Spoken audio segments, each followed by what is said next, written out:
Alrighty, just finished up with my thing this morning, heading back to my home and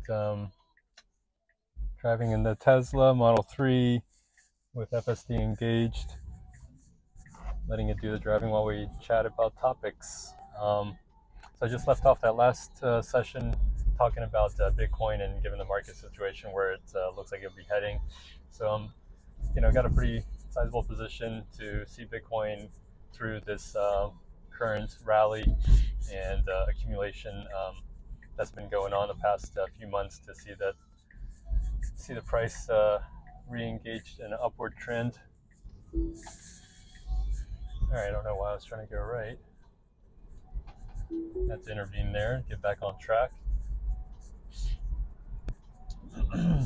Yeah, I mean, with the FSD and its maps, it can get a little bit sidetracked or lost when there's been construction or changes in the overall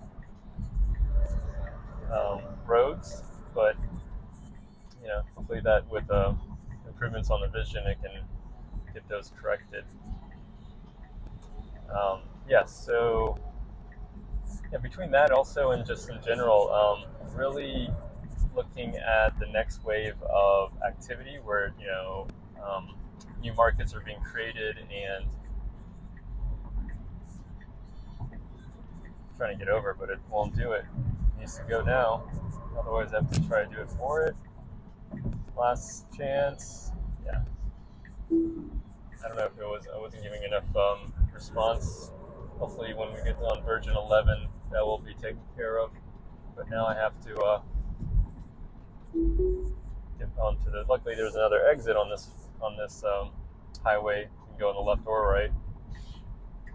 All right. So far, a couple interventions didn't handle that very well. But yeah, so looking ahead, I think there's a lot of potential even in this market with a lot of uncertainty to target things like defense, as well as more importantly for me, like where I'm focusing on is on energy solutions and things that have government subsidies. So really like the area around battery technology and solar and wind technologies, things of that nature, to lead the way. In addition to, and second to that would be artificial intelligence, things that are taking artificial intelligence technologies that have advanced in the past few years and applying it into their systems. So companies like Microsoft, and then the underlying technology behind it being used, especially on the small cap side. So some really good research out there on Twitter around this space, and it seems like there's already been some good movement on public companies that have benefited from the subsidies and loans and programs, the IRA. Especially, I think with the uncertainty, there's still some good opportunities because the IRA still has to get more definition around it, and it sounds like the Treasury should be coming up with that in the tail end of the first half of this year. So April, May, June should be critical times for the IRA to provide information, as well as a lot of these companies going through and getting and tapping into the loans that are being provided through the federal government energy department in order to increase the local manufacturing in the U.S. in particular.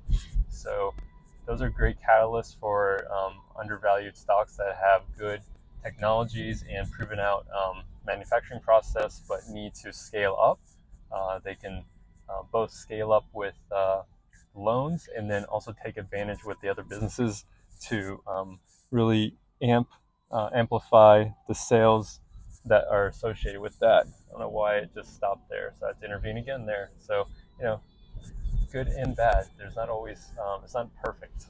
Definitely not perfect, and there's still things that have to be worked out. So,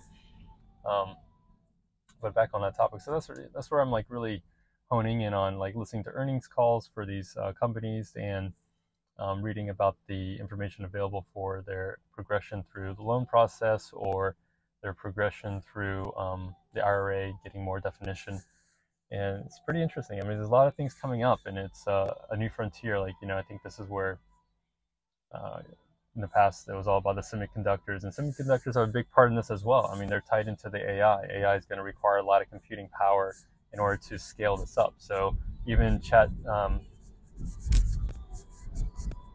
ChatGPT, even that, I mean, it's limited based on the number of queries it can handle, given all the inputs and tokenization associated with this current models. And in order to really scale up and become a factor for industry, there's going to be a lot more computing power that has to come online. And that computing power is tied to energy, and energy needs to be in a sustainable manner. So this is all tied together: AI, chips, energy, and those companies that are building storage to provide that energy on a 24/7 basis. That's reliable, redundant, and safe. So the companies that are hitting those targets are going to do really well in the next 5 to 10 years, and getting in there now will benefit anyone's investment plans. It will be volatile for sure because there's going to be setbacks. These technologies take a lot of time. I mean, let's just look at Tesla. I mean, almost 15 years old now. When they started, how many iterations they went through, perfecting their manufacturing process, their materials, their battery science. All that had to come together, and they're still iterating, but they finally took that long just to be able to scale up and improve their efficiencies, and have the ability to provide a product that's now meeting or exceeding its legacy counterpart, the combustible engine. All right, well, that was it. Not the smoothest drive. We had some interventions due to navigation, and mostly navigation, and its kind of hesitation to merge into the lane it needed to. But here we are. Took over for the last week of the park, and we're done. Thank you.